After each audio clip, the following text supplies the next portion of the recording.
Alice Go Part 2, ganyan inilarawan ni Senadora Risa Ontiveros ang kaso ng mining executive na si Joseph C.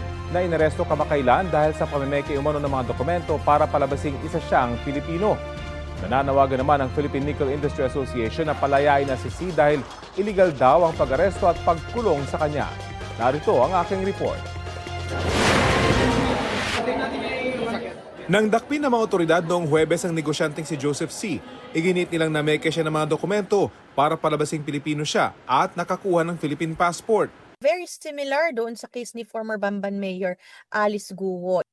Parang Alice Go Part 2 nga raw ito, sabi ni Senadora Risa Ontiveros. Pero mas nakaalarma raw na ayon sa kanyang source, nakapasok si C sa Philippine Coast Guard Auxiliary Unit noong 2018 sa ilalim ng nakaraang administrasyon. Binigyan pa siya ng honorary rank na Auxiliary Commodore sa ahensyang tagapagbantay pamantin ng seguridad sa ating karagatan. Isiniwalat din ni Ontiveros na noong 2016 state visit sa China ni dating Pangulong Rodrigo Duterte, nakipagsosyo umano ang kumpanya ni C sa isang Chinese state-owned enterprise para sa pagmimina sa Palawan. Punto ni Ontiveros, isa ang Palawan sa mga strategic locations sa territorial dispute ng Pilipinas sa China.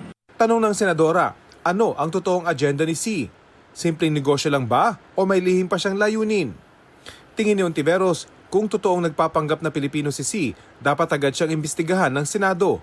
Dapat daw malaman kung paano niya nakuha ang kanyang Philippine documents at kung sino ang tumulong sa kanya. Si C ay chairman ng isa sa pinakamalaking nickel mining firm sa bansa at ang gate ng Philippine Nickel Industry Association, iligal ang pag-aresto at pagkulong sa kanya kaya dapat nang palayain. Pilipino raw si C at ang kanyang citizenship ay pinagtibay mismo ng dalawang ruling ng BI.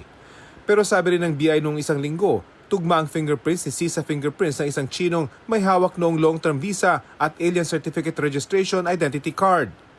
Sinusubukan pa ng GMA Integrated News na makuha ang panig ni C.